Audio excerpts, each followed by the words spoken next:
Here we are again with another video. This is a 2012 Acura TL with a PCV valve problem. I decided to just put a recording because I know a lot of people probably looking how to get it out, and they don't really show it on other videos I saw on YouTube, so I thought I'd throw one in there. So unfortunately, I decided to pretty much do the job before I recorded.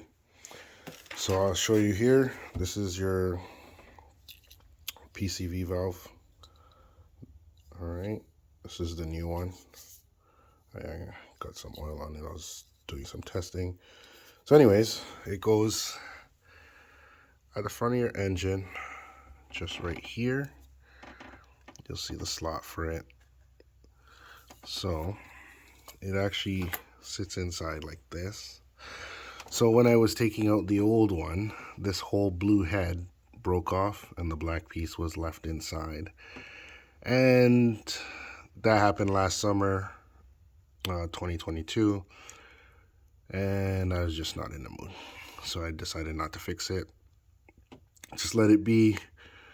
But yeah, it got to the point where it started leaking from the part where it was broken.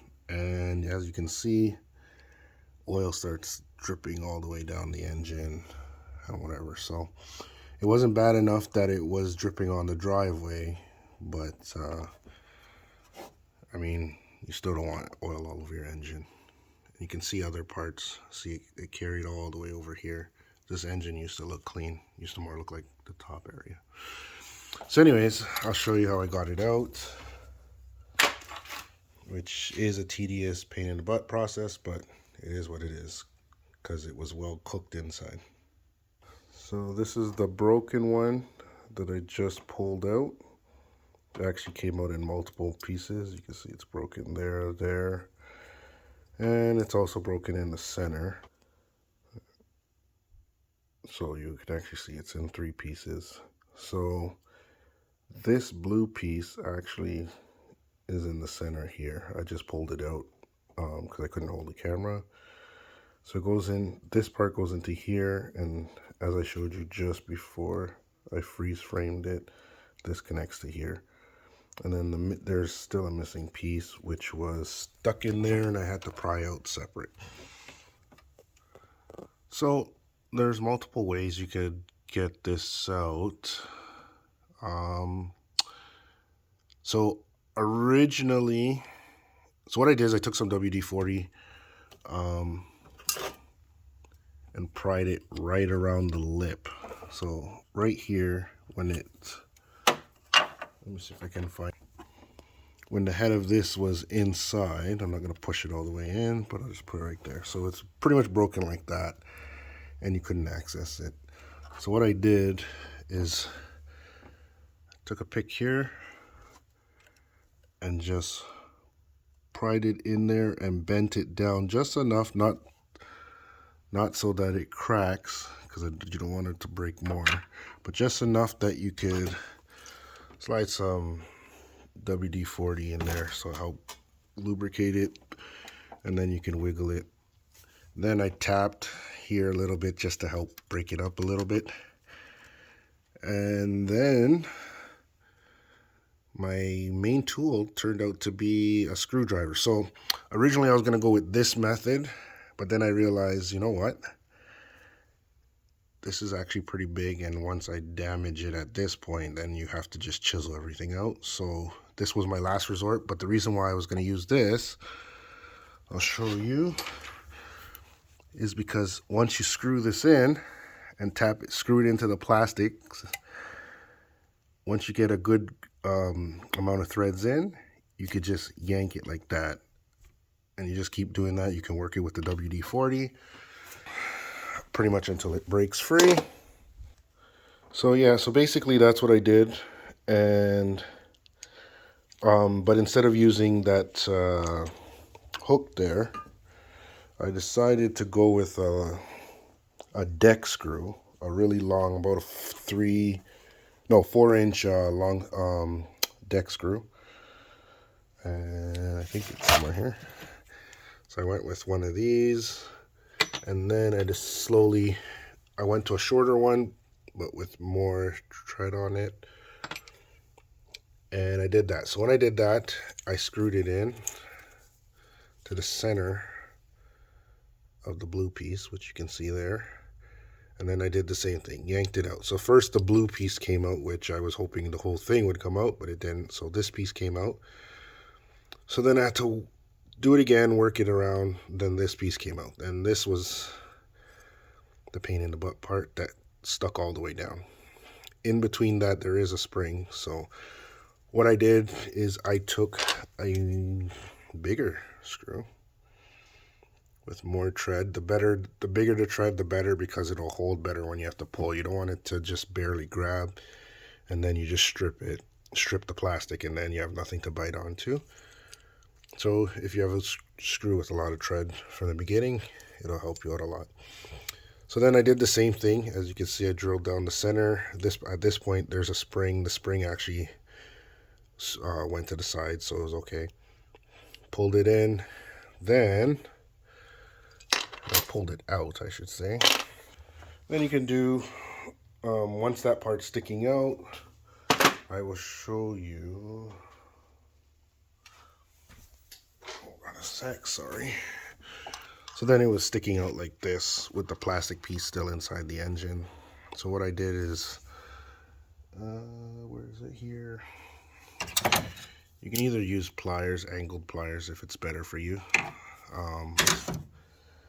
Started with that, but then I decided I'll just use this, better grip. And then all you do here, grab it and just keep slowly tugging it outwards towards your battery. And you do that, and then you can try to spray around the edges as you're working. As you go deeper in, you see there's another wall there. As you're going there, spray your WD-40 there. Keep yanking it till it comes out. After that, you should be good. Hopefully you have luck like me and at least it comes out in big pieces. There was a little piece that I had stuck somewhere on the sidewall at the bottom. So what I did is I just went back with a pick and then just went behind the plastic and just did the same thing, yanked it out until it comes out here.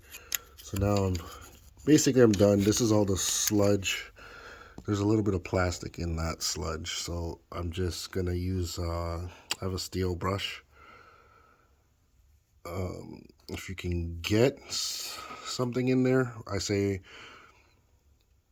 get one of these shop towels. If you don't have it, if you don't have a wire brush, you can get one of these shop towels and put it on a screwdriver and kind of just work your way around to get as much as you can. And then once you inspect it and make sure it's all cleaned out, then you could try and put in, I'm not done yet, but you would put in your new piece, which you push in there, and then right here, I think it was a 10mm bolt. It's either 10 or 12, I can't remember right now because I actually took it out a year ago and just left it without it. So you just put it in there, and then you're done. And then, while I was doing that, at the beginning I should have showed you, I took this off the cover. Basically, it just sits there like that, and it just has little tabs that you just, there's tabs here. This comes from the bottom and clips in like that, and it just protects these wires here. That also goes to your alternator there. So you just take that. I just took it off so that it's easy because it sits with the whole plastic thing. It sits like right above your PC valve port there, and it's harder to work.